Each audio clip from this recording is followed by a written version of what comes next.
Guys, magandang araw sa inyo lahat. Nandito naman po muli kami. Kasama ko si Lakan Harvey at si Hero.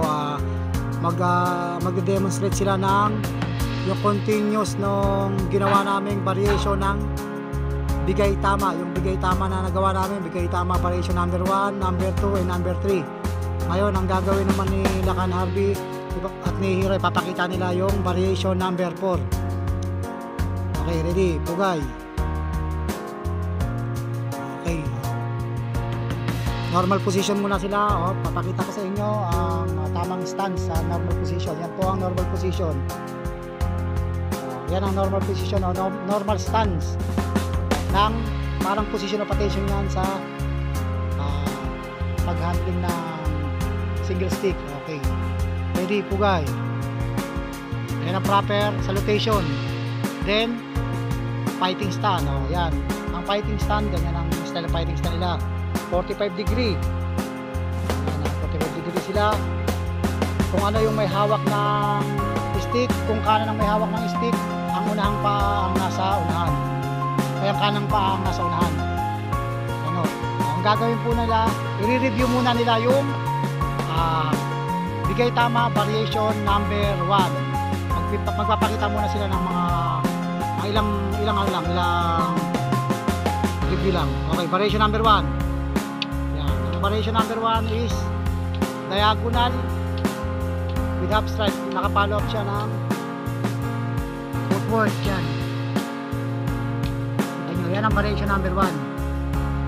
Variation number 2, upper diagonal. Yan.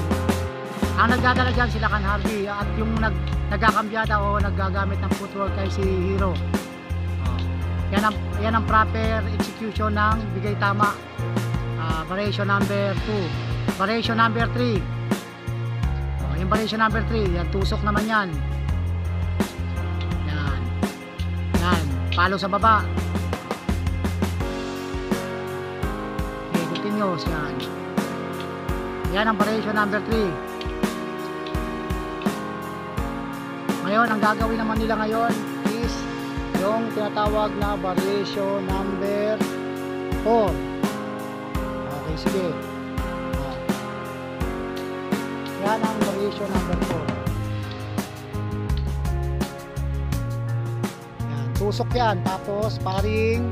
Tapos palo sa tuhod. Moderate lang, moderate. Yan. Tutusukin, tapos pare, tapos palo sa tuhod. Ang execution naman niya ni Hero is kambyada with tago tuhod. Yan. Yan ang tinatawag na variation number 4 ng solo baston to solo baston bigay tama. Okay, continuous lang. Moderate lang ha. Ikutan ko lang ha. Yan ang proper execution ng bigay tama solo to solo baston. Variation number 4. Yan.